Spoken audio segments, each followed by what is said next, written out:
வணக்கம் வள்ளல் மீடியா நேயர்களே. இன்று நம்ம பேசக்கூடிய தலைப்பு அப்படிங்கிறது ரொம்ப முக்கியமான ஒரு தலைப்பு. ஒரு சித்தாந்தம் அப்படிங்கிறது ஒரு மனுஷனுக்குள்ள இருந்து வந்திருந்தாலும் பல கூட்டத்தை இணைக்கக்கூடியது, செதறிக்கக்கூடியது, டிவைட் பண்ணக்கூடியது பாத்தீங்கன்னா ரொம்ப பவர்ஃபுல்லான தாட்ஸ் என்னைக்குமே ஒரு பெரிய கண்ட்ரியே டிரைவ் பண்ணி கூட போயிருக்கு. அப்படி இருக்கிறப்போ சில சித்தாந்தங்கள் ஆக்கத்தையும் சில சித்தாந்தங்கள் அழிவையும் ஏற்படுத்துறதா ஒவ்வொருத்துக்கும் ஒவ்வொரு கருத்து இருக்கலாம்.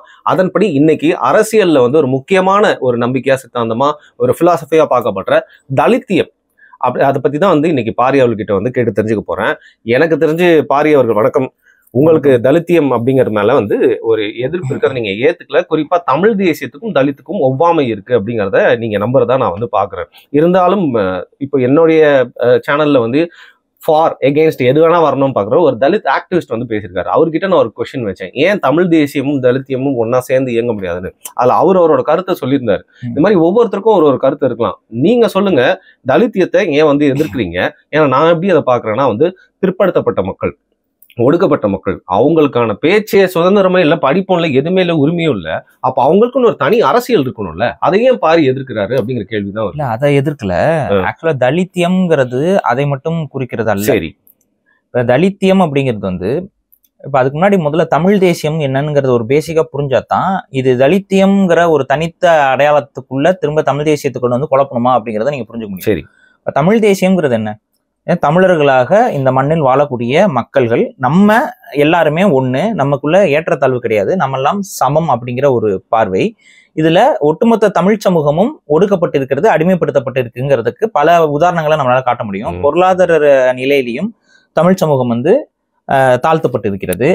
அடுத்தது நில உடைமை சமூகத்திலையும் தமிழ் சமூகம் பெரிய அளவு பின்னடைவுகளை சந்திச்சிருக்கு.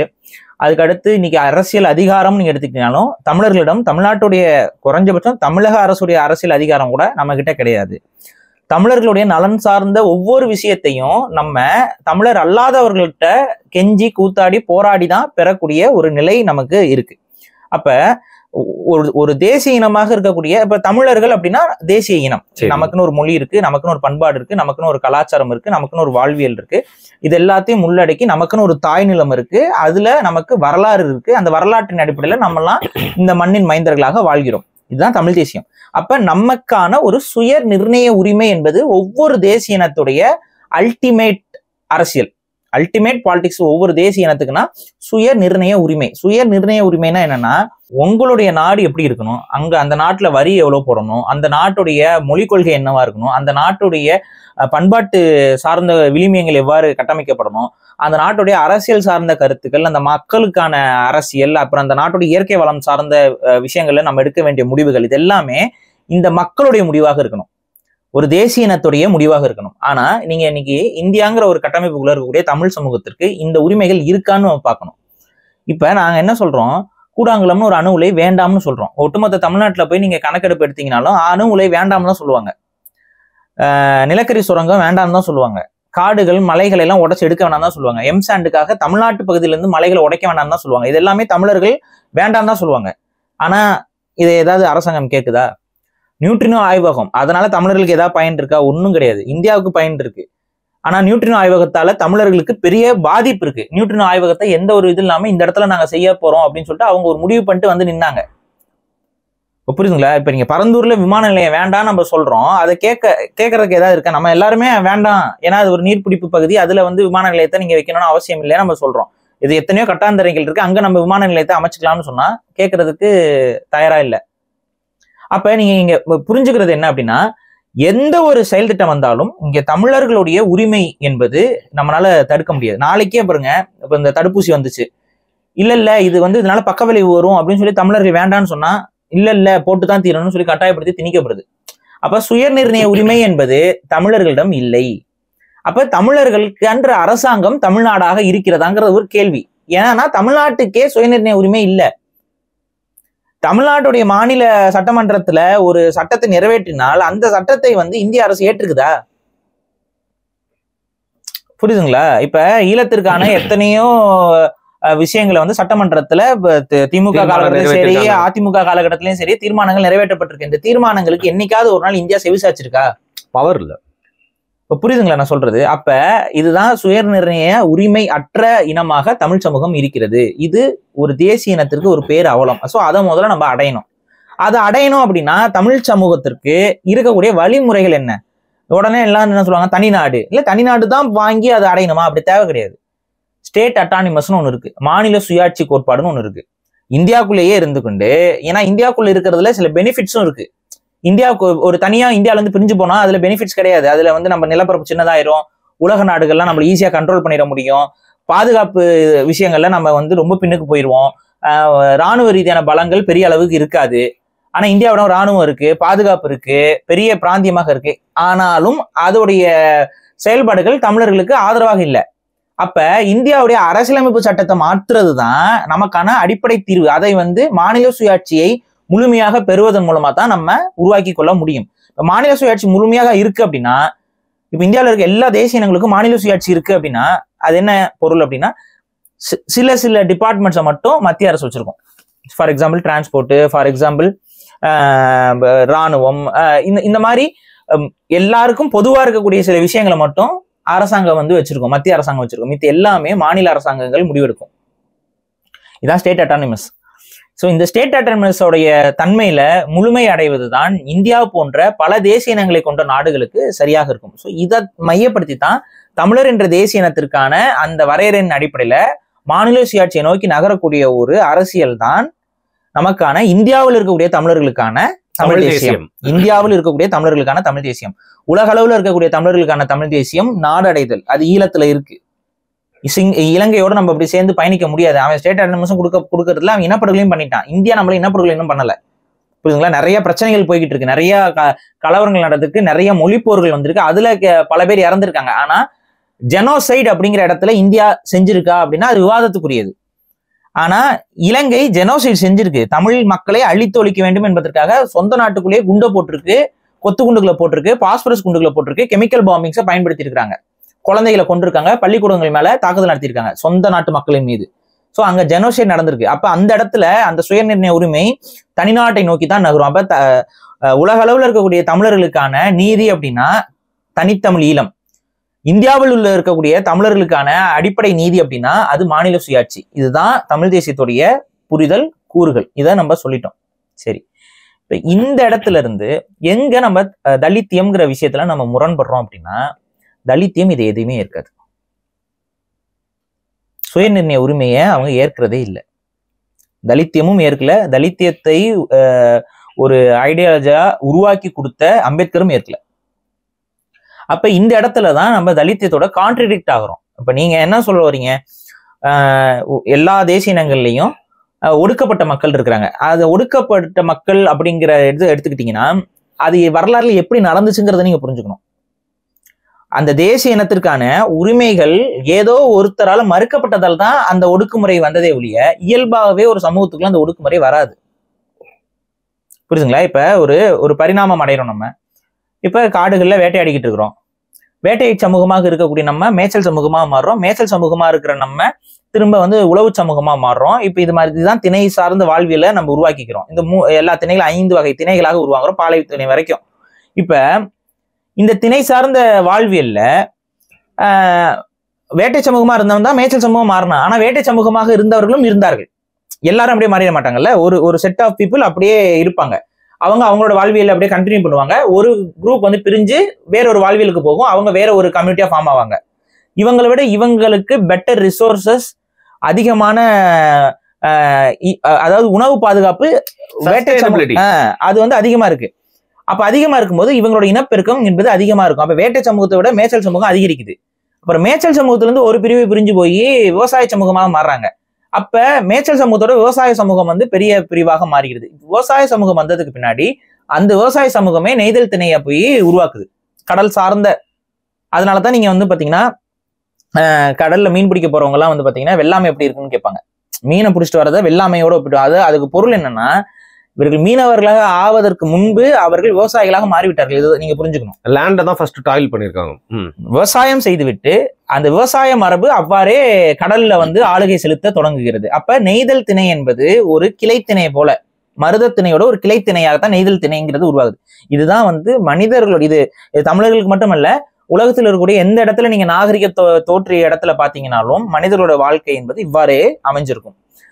இப்ப இதுல என்ன பிரச்சனை ஆகுதுன்னு பாத்தீங்கன்னா, இங்க வேட்டை சமூகம் அவங்க காட்டுல வாழ்வாங்க, இவங்களோட வாழ்வியல் வேற. அவங்களுடைய ஹேபிட்டாட்ஸ்குள்ள இவங்க பெருசா போக மாட்டாங்க. அவங்களுக்குள்ள சின்ன சின்ன முரண்களே இருந்தாலும், சண்டைகளே வந்தாலும் அது ஒரு பெரிய ஒரு பிரச்சனையாக முரண்களாக இருக்காது. இப்போ மருதத்திணை அப்படின்னு நீங்க வந்துடும் போது அது விவசாய கட்டமைப்பு மத்தியில ஃபியூடல் சிஸ்டம்ங்கிற ஒரு விஷயத்துல பங்கீட்டு முறைகள்ல கொடுக்கப்பட்டு இருக்கு. இப்ப இதுதான் போய்கிட்டு இருக்கு. இந்த சிஸ்டம் எப்போ கொலாப்ஸ் ஆகுதுன்னு பாத்தீங்கன்னா, வெளியில இருந்து படையெடுத்து உள்ள வரக்கூடியவங்க வரும் பொழுதுதான் ஒரு இனத்தால் நிர்வகிக்கப்பட்ட பல விஷயங்கள் வேறொரு இனம் வந்து நிர்வாகத்துக்குள்ள வரும் பொழுது பெரிய அளவு ஒடுக்குமுறைக்கு தள்ளப்படுகிறார்கள். அப்ப அவனுடைய தேவைக்கு உற்பத்தி செஞ்சுக்கிட்டு இருந்த ஒரு சமூகமாக மனித சமூகம் இருந்த வரைக்கும் அடிமைத்தனம்ங்கிறது ஒன்றும் உருவாகவே இல்லை. என்னைக்கு தன்னோட தேவைக்கு அடுத்து வணிக தேவைன்னு அவன் யோசிக்க தொடங்குறானோ அன்னைக்குதான் அடிமைத்தனம்ங்கிறது வர தொடங்குது. சோ அதுவும் எல்லா சொசைட்டிலும் இருந்திருக்கு, எல்லா சொசைட்டிலும் அது ஸ்டார்ட் ஆகுது. ஆனா இது தமிழ்நாட்டுல எங்க பிரச்சனை ஆகுதுன்னு பாத்தீங்கன்னா, தமிழர்கள் ரொம்ப ஒரு மூத்த சமூகமா இருக்கிறாங்க, இந்த நாகரிகங்களை தோற்றுவிக்கிற சமூகமா இருக்காங்க. அப்ப அவங்களுக்கு என்ன நல்லாவே தெரியுதுன்னா, ஒரு மனிதனை வந்து நம்ம வதைக்க கூடாது, ஒடுக்குமுறைக்கு உள்ளாக்க கூடாதுன்னு சொல்லி அந்த உணர்வும் அந்த அறமும் தமிழர்கள்ட்ட இருந்து கொண்டே இருக்கிறது. நீங்க 2000 வருஷத்துக்கு முன்னாடி போறீங்க, 3000 வருஷத்துக்கு முன்னாடி போறீங்க, இப்ப கீழடி வரைக்கும். இப்ப அடிமைத்தனத்திற்கான ஏதாவது சூடுகள் தமிழ்நாட்டுல கிடைக்குதான்னு பாருங்க அகழ்வாராய்ச்சியில. எங்க வழிபாட்டு தலமே இல்ல, இதுல எங்க அடிமை? அதாங்க. அப்ப தமிழர்களுடைய உளவியல் பாருங்க எந்த அளவிற்கு ஒரு முற்போக்கான இல்ல ஒரு மனித சமூகத்துல வேற எந்த விதமான பிடுங்களும் இல்லாம ஒரு தெளிவான ஒரு பாதையை வகுத்துக்கிட்டு அவங்க வாழ்ந்துருக்கிறாங்க. Cultured people. பல நாடுகள்ல இருந்து மக்கள் வந்திருக்காங்க, போயிருக்கிறாங்க. ஆனா இங்க அடிமைத்தனம்ங்கிற அந்த ஒரு ஸ்லேவரிங்கிற ஒரு விஷயம் என்பது தமிழ் சமூகத்தில் இல்ல. அதுக்கு எதிராக நம்ம இருந்திருக்கிறோம், காலங்காலமா அதுக்கு நம்ம எதிராகத்தான் இருந்திருக்கோம். அதனால தான் தமிழர்கள் வந்து அடிமைகளாக வேற நம்ம படையெடுத்து பல இடங்களுக்கு போனோம். இங்க சிறை கைதிகள் வருவாங்க, சிறை கைதிகள் அடிமைகள் கிடையாது. நிறைய பேர் அதை ஒன்றும் தப்பா புரிஞ்சுக்கிறாங்க. சிறை கைதிகள் இன்னைக்கு தமிழ்நாடு அரசுல சிறை கைதிகள் இருக்காங்கல்ல, இந்த சிறை கைதிகள் வேலை செஞ்சுட்டு இருப்பாங்க, பாத்திருக்கீங்களா? ஏன் அவங்களாம் கொத்தடிமைங்களா? ஏதாவது ஒண்ணு பண்ணணும். சும்மா வந்துட்டு இப்ப ஒருத்தன் தப்பு செய்யறான், அந்த தப்பு செய்யறவன வேலையே கொடுக்காம, வாங்க சார் இந்த 4க்கு 4 ரூம்ல இருந்து உட்காந்துக்கிட்டு நீங்க வாட்டு ஜாலியா இருங்க, உங்களுக்கு நியூஸ் பேப்பர் வந்துடும், சாப்பாடு வந்துடும். நார்மல் அப்படிதான். அது ஓகே. பட் ஆனா இது தண்டனையா? இல்ல. இதான் தண்டனையா ஃபீல் பண்ணுவானா? அவன் ஜாலியா இருந்தா வாழ்ந்துட்டு போவான். சரி, இதுதான் வெளியிலயும் வாழ்வேன், இதே தான் நான் உள்ளே வாழ்றேன்னா வாழ்ந்துட்டு போறேன், தப்பு பண்ணிட்டு வந்துக்கிறேன்னு நினைப்பான். அதே போல அன்னைக்கு அந்த காலத்துல போர்கள்ல போர் வீரர்கள்ல வந்து இது பண்ணுவாங்க, திருடர்களா இருப்பாருங்களா, இந்த மாதிரி கைதிகள் எடுத்துட்டு வருவாங்க. அவங்கள வந்து அன்னைக்கு இருந்த அரசாங்கம் எப்படி இன்னைக்கு நம்ம ஊர்ல வந்து நீங்க பழைய தமிழ் படங்கள்லாம் பாத்தீங்கன்னா கல் உடைக்கிறது இதெல்லாம் வந்து சிறை கைதிகள் பண்றதை நீங்க பாத்துப்பீங்க. இன்னைக்கு எல்லாம் சில மாற்றங்கள் ஏற்பட்டிருக்கு சிறை நிர்வாகத்துல. கல் உடைக்கிறது இதெல்லாம் பண்ண மாட்டாங்க. இப்ப ஊதுபத்தி போடுறாங்க. இப்ப வந்து சின்ன சின்ன இந்த கை சார்ந்த தொழில்கள், அதாவது இந்த பன்னு தயாரிக்கிறது, அதுக்கப்புறம் தீப்பெட்டி தயாரிக்கிறது, இந்த மாதிரி சில தொழிற்சாலைகளை அவங்களே உருவாக்கிட்டு அப்புறம் வந்து செருப்பு தைக்கிறது, அப்புறம் லெதர் ஒர்க்ஸ் பண்றது, வேலட் செய்யறது, இதெல்லாம் வந்து சிறைக்குள்ளேயே ப்ரொடெக்ஷன் நடந்துகிட்டு இருக்கும். அப்ப இந்த மாதிரி அவங்க கொஞ்சம் மாறிக்கிட்டாங்க. ரொம்ப கடினமான உழைப்பு இல்லை. ஏன்னா கடப்பாறை எல்லாம் கையில கொடுத்தோம்னா அவங்களுக்குள்ள சண்டை போட்டு அவங்களே குத்திக்கிட்டு செத்துறாங்க. இது மாதிரிலாம் நடந்திருக்கு. ஸோ இதனால எதுக்கு ரொம்ப ஆபத்தான தொழில் எல்லாம் இவங்களை இறக்கி விட வேண்டாம்னு சொல்லிட்டு கொஞ்சம் ரொம்ப இலகுவான தொழில்களை பண்ணி வேக வைக்கிறது, இப்படி போயிருந்தது. அப்ப இன்னைக்கு வரைக்கும் அந்த முறைகள் இருக்கும்போது, அன்னைக்கு நம்ம மன்னர்கள் முறை காலத்துல அப்படி இருந்துச்சு. சில முறைகள் போருக்கு போனாங்கன்னா அங்க வந்து எதிர்த்து சண்டை போட்டவங்களே எடுத்துட்டு வாங்க, பொதுமக்களை அடிமையா எடுத்துட்டு வர மாட்டாங்க. அப்படி பொதுமக்களை அடிமையா எடுத்துட்டு வந்தாங்கன்னா நம்ம தமிழ் சமூகம்னு ஒண்ணு இருந்திருக்காது, வேறையா மாறி இருப்போம். எல்லாரும் வரவெல்லாம் உள்ள இழுத்துட்டு வந்திருந்தோம்னா அது அப்படி இழுத்துட்டே வரல. கைதிகள் வேற, அடிமைகள் வேற, அகதிகள். இப்ப நீங்க ஒண்ணும் இல்ல, சிம்பிளா பாருங்க. இன்னைக்கு வந்து லண்டன் இருக்கு, யூரோப் கண்ட்ரிஸ் இருக்கு. எல்லா யூரோப் கண்ட்ரிஸ்ல கருப்பர்கள் இருக்காங்களா இல்லையா? கருப்பர்கள், பஞ்சாபிங்க, பாகிஸ்தானி, இந்தியன் எல்லாம் இருக்காங்க. இல்ல இப்ப பஞ்சாபி பாகிஸ்தானிஸ் இருக்காங்க. பட் நீங்க வந்து ஒரு 1800s போனீங்கன்னாவே கருப்பர்கள் இருந்தாங்க. எப்படி வந்தாங்க? அவங்க அடிமைகளா கூட்டு போனாங்க. இப்ப அதே மாதிரி நம்ம ஊர்ல யாராவது இருந்தாங்களா? புரியுதா? இப்ப அடிமை வணிகத்தை செய்யறோம்னா நம்மளும் கருப்பர்கள் எல்லாம் அடிமையா இழுத்துட்டு வந்துருப்போம்ல. இந்தியாவில ஆக்சுவலா கருப்பர்கள் இருக்கிறாங்க. ஆக்சுவலா ஆப்பிரிக்கால இருந்து வந்த கருப்பர்களும் இருக்கிறாங்க, ஆந்திரா பகுதியில எல்லாம் வந்து இருக்காங்க. ஆனா அவங்கள வெள்ளக்காரன் கொண்டு வந்தது அவங்களுக்கே தெரியும். வெள்ளக்காரன் வந்து அவங்க இங்க இருக்கக்கூடிய பிளான்டேஷன்ல அவங்களை கொண்டு வந்து குடியமர்த்திட்டு போயிருக்கான். இன்னும் ஆந்திரால 2-3 கிராமங்கள் அவங்க தெலுங்கு தான் பேசிட்டு இருப்பாங்க. ஆனா அவங்க வந்தது வந்து ஆப்பிரிக்கால இருந்து, தெலுங்கு பேசும் கருப்பர்கள் ஆப்பிரிக்கால இருந்து வந்தவங்க. ஆனா எல்லாமே வெள்ளக்காரன் தான் பண்ணான். இந்தியர்கள் எங்கேயுமே இந்த அடிமைகளை இழுத்துட்டு வருதுங்கிற ஒரு போக்கு வந்து இந்தியாவில கிடையாது. அது அந்த மாதிரி நம்ம பார்க்கல. ஏன்னா மனிதர்கள் வந்து சமம் அப்படிங்கிற ஒரு தாட் ப்ராசஸ் இந்தியர்களுக்குள்ள இருந்தது. இப்ப இங்க என்ன பிரச்சனை ஆச்சுன்னு பாத்தீங்கன்னா, ஒரு 2000 வருடங்களுக்கு முன்னால ஒரு செர்டைன் பாப்புலேஷன் இந்தியாவுக்குள்ள மைக்ரேட் ஆகி உள்ள வருது. இப்படி உள்ள வரவங்க என்ன பண்றாங்கன்னா ரொம்ப நேக்கா இந்தியாவிலேயே பெரிய அளவுக்கு உழைப்பில்லாமல் அதிகாரத்தை அடையக்கூடிய ஒரு டெக்னிக்னு ஒண்ணு இருக்கு. அதான் ஆன்மீகம். இன்னைக்குமே அது one of the best business தானுங்க. இன்னைக்குமே one of the best business வந்து என்ன? நானே அதுக்கு தான் போறேன். ஆன்மீகம் தான். நீங்க தாடி வளர்க்கறது அதுக்கு தானே, எனக்கு தெரியும். அது நிறைய பேர் நம்ப மாட்டேங்கிறாங்க. நீங்க ஒரு நாள் போய் உட்கார போறீங்க, அதுக்கு தான். அதுக்கு முன்னாடி ஒரு காலக்கட்டை பண்ணி விட்டு எப்படியாவது ஒரு இது பண்ணி விட்டலான்னு பாக்குறேன். அது புரிஞ்சுக்க மாட்டேங்கிறாங்க. ஜாலியா இருக்குங்க அந்த வாழ்க்கை. ஓ, அந்த மாதிரி வாழ்க்கை. சரி, அது வாழ்க்கை. அது சரி விடுங்க. எங்க இருந்து நித்யானந்தாலே தெரியல. சரி, ஆமா. இப்ப என்னன்னா, அப்ப ஒரு குரூப் வந்து உள்ள வருது. அவங்கள பொறுத்த வரைக்கும் என்னன்னா, அவங்க பாக்குறாங்க இங்க இருக்கக்கூடிய மக்கள் வந்து உழைப்புக்கு முக்கியத்துவம் கொடுக்குறாங்க, எல்லாம் பண்றாங்க. ஆனா ஒரு தரப்பு செக்ட் மட்டும் வேற மாதிரி வாழ்றாங்க. அவங்க துறவு வாழ்க்கையை வாழ்றாங்க. இது வந்து இந்தியாவில இருந்த பல மதங்கள்ல இந்த துறவு வாழ்க்கைங்கிறது வந்து ஒரு பிலீஃப் சிஸ்டத்துல இருக்கக்கூடிய ஒரு விஷயம். இந்த வாழ்க்கையில எனக்கு வேண்டாம், நான் வந்து உண்மையான மெய்யிலை தேடி போறேன் அப்படின்னு சொல்லிட்டு அந்த வாழ்க்கையை நோக்கி போவாங்க. எல்லாத்தையும் துறந்து விட்டு போவாங்க. அவங்களுக்கு இந்தியாவில எங்க போனாலும் மதிப்பு உண்டு. அவங்க வாட்டு கையில ஒரு பிச்சை பாத்திரத்தை எடுத்துக்குவாங்க, அவங்க போற இடத்துலாம் சாப்பிட்டுக்குவாங்க. ஆனா அவங்க எந்த வீட்டுக்குள்ள போய் உட்காந்தாலும் அவங்களுக்கு ராஜபோக விருந்தை வந்து அந்த வீட்டுக்காரங்க செஞ்சு சமைச்சு போடுறாங்க. அப்ப இந்த ஒரு கேரக்டருக்கு இவ்வளவு பவர் இருக்கே அப்படின்னா, இந்த கேரக்டர் யாருன்னு பாத்தீங்கன்னா அவங்க தான் பிராமணர்கள்.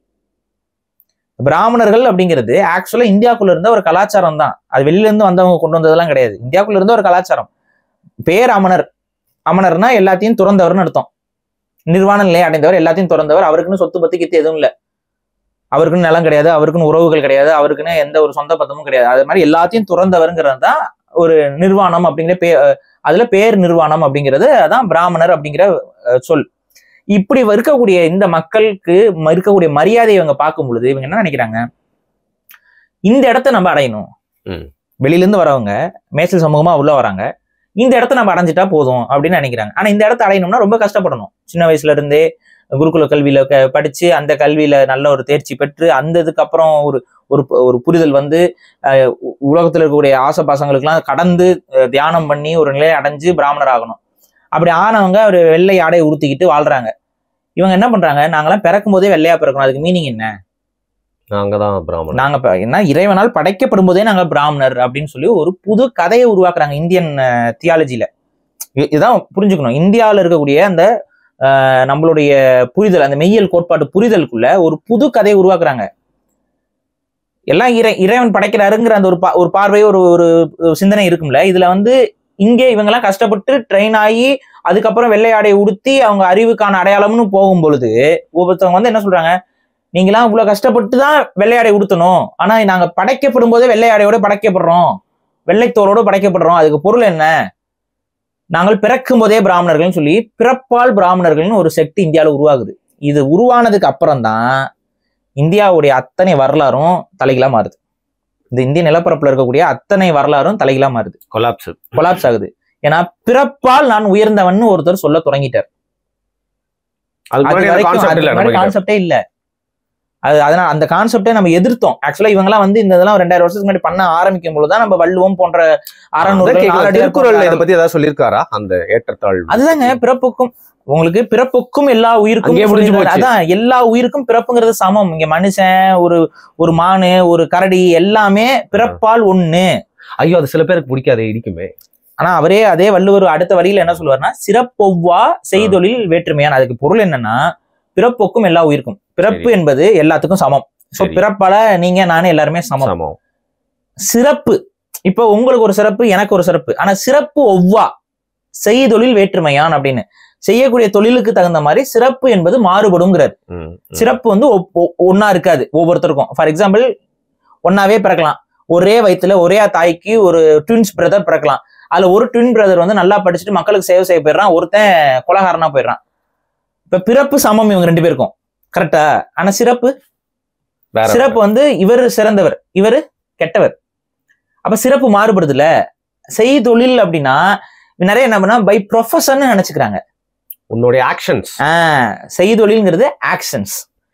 இது தமிழ் மொழியை மொழிபெயர்க்கக்கூடியவர்கள் ஒரு புரிதல் இல்லாம மொழிபெயர்த்ததுனால வந்து வினைகள் இவைகள் எல்லாம்.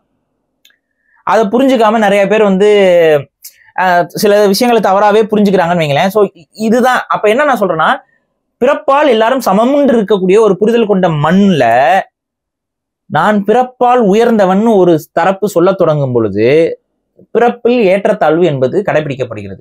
இந்த ஏற்றத்தாழ்வுல எங்க கடைபிடிக்கப்படுதுன்னு பாத்தீங்கன்னா, மருத குடிகள், அதாவது மருத திணைன்னு சொல்லக்கூடிய நகர நாகரிகங்கள் இருக்கு பாத்தீங்களா, அந்த நகர நாகரிகங்கள்ல இவங்க பொலிட்டிக்கல் பவரை வச்சுக்கிட்டு அரசியல் அதிகாரத்தை வைத்துக்கொண்டு, அந்த அரசியல் அதிகாரத்துக்கு எப்படி அடைஞ்சாங்க போனாங்களா, இதெல்லாம் ரொம்ப கான்ட்ரவர்சியா போகும், நான் போக விரும்பல. ஆனா ஒரு அரசியல் அதிகாரத்தை ஒரு மறைமுகமாக அடைவதற்கான அத்தனை வழிமுறைகளையும் கொண்டு ஆன்மீகத்தையும் தனது வழித்துணையாக கொண்டு அது வரைக்கும் இந்தியாவில் இருக்கக்கூடிய ஒட்டுமொத்த மதங்களும் சொல்றது என்னன்னா, கடவுள் உங்களுக்குள்ள இருக்காருங்கிறது. இல்ல கடவுள் உங்களுக்குள்ள மட்டும் இல்ல, அவர் வானத்துல இருக்காரு, அவரை நீங்க வழிபடணும்னா எம் மூலியமா நீங்க போகணுங்கிற இந்த நரேஷன்லாம் வந்து இவங்க உருவாக்கிக்கிட்டது. இதுக்கும் இந்தியாவுடைய ஆன்மீக பாதைக்கும் எந்த தொடர்பும் கிடையாது. அது இப்ப அவங்களே அவங்க சில பேர் ஒத்துக்குவாங்க, கடவுள் நமக்குள்ளதான் இருக்காரு, அதை அடையிறதுக்கு நம்மை உணரணுமே ஒழிய அடுத்தவங்ககிட்ட போய் காணிக்கை போடுறதோ இல்ல வந்து பூஜை புனஸ்காரம் பண்றதோ அதுக்கான வழி அல்ல. அப்ப இங்க புரிஞ்சுக்க வேண்டியது என்னன்னா, இந்த மாதிரியான பிரச்சனைகள்லாம் வந்ததுக்கு அப்புறம் ஏற்றத்தாழ்வு என்பது சமூகத்தில் உருவாக தொடங்குது. அப்ப இவங்க வந்தவங்க என்ன பண்றாங்கன்னா, வர்ணாசிரமம்னு ஒரு கோட்பாட்டை கொண்டு வராங்க. இந்த வர்ணாசிரம கோட்பாட்டையும் எங்க கொண்டு வராங்கன்னு பாத்தீங்கன்னா, மக்கள் வாழக்கூடிய நகர்ப்புறங்கள்ல தான் இதை நடைமுறைப்படுத்த முயற்சிக்கிறாங்க. முழுமையா நடைமுறைப்படுத்தல. ஏன்னா அங்கதான் பவர், காசு எல்லாமே இருக்கும். ஆமா, அங்கதான் இப்பவுமே வந்து ஒரு அட்மினிஸ்ட்ரேஷனை கொண்டு வராங்கன்னா முதல்ல எங்க மாறும், அது வந்து நகர்ப்புறங்கள்ல மாறும், அதுக்கப்புறம் தான் கிராமப்புறங்களுக்கு கொஞ்சம் கொஞ்சமா நகரும். அது போல இந்த நகர்ப்புறங்கள்ல கொண்டு வந்து இதை திணிக்க தொடங்குகிறார்கள். இதெல்லாம் வந்து இதெல்லாமே 2000 வருஷத்துக்கு முன்னாடி நடக்க தொடங்குது. அங்க வந்து இப்படிதான் பிறப்பால் இப்படின்னு, அதாவது நாங்க பிராமணர்கள், அதுக்கு அடுத்து ராஜாக்கள் எல்லாம் இருக்கிறாங்களா, அவங்க எல்லாம் சத்திரியர்கள், அதுக்கப்புறம் வந்து வியாபாரிகள்லாம் வைசியர்கள், அதுக்கப்புறம் வந்து சூத்திரர்கள்லாம் விவசாயிகள் அப்படின்னு சொல்றாங்க. இப்ப இந்த தான் வர்ணம். இந்த வர்ணத்துல இருக்கக்கூடிய யாருமே தலித்துகள் அல்ல. இப்ப புரியுதுங்களா? இந்த வர்ணத்துக்குள்ள, இந்த சிஸ்டத்துக்குள்ள வந்தவங்க யாருமே தலித்துகள் அல்ல. ஏன்னா இந்த சிஸ்டத்துக்குள்ள லா, இது தப்பான சிஸ்டம், ஆனா இந்த சிஸ்டத்துக்குள்ள சட்டம் என்பது இருந்தது. அந்த சட்டத்துக்கு உட்பட்டு தான் இந்த ஒட்டுமொத்த சிஸ்டமும் ஃபங்க்ஷன் ஆகிட்டு இருக்கும். அப்ப நிறைய பேர் நினைச்சுக்கிறாங்க சூத்திரர்கள்னு சொல்றதான் இன்னைக்கு தலித்துன்னு நம்ம சொல்லிட்டு இருக்கோம் அப்படின்னு நினைக்க. கிடையாது. சூத்திரர்கள் வேறு, தலித்துகள் வேறு. ஆனா சூத்திரன்ற வேர்டையும் நம்ம ஏத்துக்கிறது இல்ல. நம்ம எதையுமே ஏத்துக்கலைங்க. அவங்களோட டிவிஷன்ல சொல்றோம், இது எதையுமே நம்ம ஏத்துக்கல. ஏன்னா தலித்துங்கிறதே ஒரு சான்ஸ்கிரிட் வேர்டு, புரியுதுங்களா? அதுவும் ஒரு சான்ஸ்கிரிட் வேர்டு தான். நம்ம ஒட்டுமொத்தமா சான்ஸ்கிரிட்டே எதிர்க்கிறோம். இதை எப்படி நம்ம ஏத்துக்கிறோம்? ஹரிஜன், தலித் எல்லாமே ஆமா, இது எதுவுமே ஏத்துக்கல. இதெல்லாமே அவங்க சொல்லிக்கிறது தான். இப்ப இதுல என்ன அப்படின்னா, இந்த வர்ணாசிரமத்திற்கு எதிர்ப்பு தெரிவிச்சிருப்பாங்களோ ஒரு தரப்பு மக்கள், இவங்க யாருமே எல்லாரும் அதாவது இவங்களெல்லாம் இந்த வர்ணாசிரமத்தை உருவாக்கியவர்கள் அவர்ணர்கள்னு சொன்னாங்க. அவங்க அவர்ணர், வர்ணத்திற்கு அப்பாற்பட்டவர்கள், அவர்ணர்கள் அப்படின்னு சொல்லி சொன்னாங்க. ஆப்போசிட். அப்ப இந்த அவர்ணர்கள் யார் அப்படின்னு பாத்தீங்கன்னா, இன்னைக்கு பெரும்பான்மையான இந்த தலித் சமூகங்கள்னு சொல்லி நீங்க வகைப்படுத்தப்படக்கூடிய பெரும்பான்மை சமூகங்கள் இந்த அவர்ணர் சமூகத்தை சார்ந்த அந்த அவர்ணர் பிரிவுகளுக்குள்ள வரக்கூடியவங்க தான். வள்ளுவர், சாம்பவர் எல்லாருமே அவர்ணர்கள். இவங்க வர்ணாசிரமத்துக்குள்ளேயே வரல, வர்ணாசிரமத்தை எதிர்த்தவர்கள். இதுக்கு இதெல்லாம் ஏத்துக்க முடியாது அப்படின்னு. அப்ப இவங்கெல்லாம் யாரு, ஏன் எதிர்க்கணும்? அப்பதான் இங்க ஒருத்தன் ஒரு வேலை செய்யறதுக்கு உள்ள வந்தான்ல, அவன் செஞ்ச வேலைய அதுக்கு முன்னாடி செஞ்சவங்க தான் இவங்க. அந்த ப்ரொஃபஷன் என்ன ப்ரொஃபஷன் அப்படின்னு பாத்தீங்கன்னா ஆன்மீகம். பெரும்பான்மையான ஆன்மீகத்தோடு தொடர்புடைய சமூகங்கள் தான் இன்னைக்கு பட்டியல் சமூகங்களாக மாறி நிக்குது. புரியுதுங்களா? விவசாயத்தோட தொடர்பு கொண்ட சமூகங்கள்லாம் ஏதோ ஒன்னா நிலவுடைமை சமூகமா இருக்கும், இல்ல நீங்க நிலவுடைமை சமூகங்கள் தான் விவசாயத்தோட. அவங்க வந்து பிற்காலத்துல வேணா கொஞ்சம் வறுமை கோட்டுக்கு கீழே போனனால, பொருளாதாரம் இல்லாதனால அவங்கள வந்து இப்ப SC ST கொண்டு போயிருப்பாங்க. ஆனா ஒரு ஆய்வு செஞ்சு பாத்தீங்கன்னா அவங்களோட மரபு வந்து அவர் இருக்காது, நில உடைமை சமூகமா தான் இருக்கும். நிலத்தை உடையவர்களாக தான் இருந்திருப்பாங்க. அவங்களோட சமூகத்திலே பல பேர் நில உடைமையாளர்களா இருந்திருப்பாங்க. இப்ப எடுத்துக்காட்டுக்கு வந்து பாத்தீங்கன்னா, இன்னைக்கு இந்தியாவில பட்டியல் சமூகத்துல இருக்கக்கூடிய இதுல தேவேந்திர குல வேளாளர்கள் வந்து பட்டியல் சமூகத்துக்குள்ள இருக்காங்க. ஆனா அவங்க அந்த பட்டியல் சமூகத்துல நாங்க இருக்க வேண்டாம்னு அவங்களே சொல்ல ஆரம்பிச்சிட்டாங்க. காரணம் என்னன்னா, அவங்களுடைய மரபு ரீதியாக அவங்க வந்து ஒடுக்கப்பட்டவர்கள் அப்படிங்கிற அந்த இதுல இல்ல, அவங்க நில உடைமையாளர்கள், லேண்ட் ஓனிங் கம்யூனிட்டி. ஆனா அவங்க கிட்ட இந்த லேண்ட்ஸ் வந்து பறிக்கப்பட்டுச்சு. லேண்ட்ஸ் பறிக்கப்பட்டோடனே பொருளாதாரத்தால் வீழ்த்தப்பட்டார்கள், சமூகத்தால் வீழ்த்தப்படல, பொருளாதாரத்தால் வீழ்த்தப்பட்டார்கள். பொருளாதாரத்தால் வீழ்த்தப்பட்டனால இவங்கள வெள்ளைக்காரனோட பார்வைக்கு எல்லாருமே அடிமைதான் போலன்னு நினைச்சிட்டு அவன் என்ன பண்ணிட்டான், அவங்கள வந்து பட்டியலுக்குள்ள கொண்டு போயிட்டான். புரியுதுங்களா? ஷெட்யூல் காஸ்ட் இப்ப அவங்க அதை உணர்ந்துகிட்டு இல்ல எங்களுக்கு ஏன் பட்டியல சேர்த்தீங்க, நாங்க வெளியில வர்றோம், பட்டியலில் இருக்க வேண்டிய அவசியம் எங்களுக்கு இல்லை, ஏன்னா நாங்க நிலவுடைமை சமூகம், எங்களுக்கு கோயில்கள்ல பல கோயில்கள்ல எங்களுக்கு முன்னுரிமை கொடுக்கப்படுகிறது, நாங்க அப்ப இந்த நிலவுடைமை சமூகங்கள் எதுவுமே இந்த பட்டியலுக்குள்ள வராது. இப்ப அடுத்து நீங்க பாத்தீங்கன்னா இப்ப தலித் அப்படின்னு சொல்லி ஒதுக்கி வைக்கப்பட்ட மக்கள்னு சொல்லக்கூடிய சமூகங்களை நீங்க எடுத்து பட்டியல் பாத்தீங்கன்னா அவங்க எல்லாருமே ஆன்மீக தொடர்புடையவங்களா இருப்பாங்க. அப்படிங்க வள்ளுவ சமூகமா இருக்கட்டும், பறையர் சமூகமா இருக்கட்டும், இன்னும் பண்டாரர்கள், என்னென்ன நீங்க லிஸ்ட் எடுத்தீங்கனாலும் அத்தனை பேரும் ஆன்மீகத்தோடு தொடர்புடையவர்கள். அப்ப இந்த ஆன்மீகத்தோடு தொடர்புடையவர்கள் ஏங்க அவர்ணர்களா போனாங்க அப்படின்னா, இந்த வர்ணாசிரமத்தை கொண்டு வந்த நபர்கள் கோயிலுக்குள்ளதானே கொண்டு வந்தாங்க, கோயில் மூலியமா தானே வந்தாங்க. அப்ப அதுக்கு முன்னாடி கோயில்ல ஒருத்தர் இருந்தார்ல, அவர் அதுக்கு அலோவ் பண்ணிருக்க மாட்டாரு, அவர் எதிர்த்திருப்பாரு. நீங்க சொல்ற சிஸ்டம் எல்லாம் பொய், அது தவறுன்னு சொல்லி அப்படி எதிர்த்தவங்க தான் இவங்க.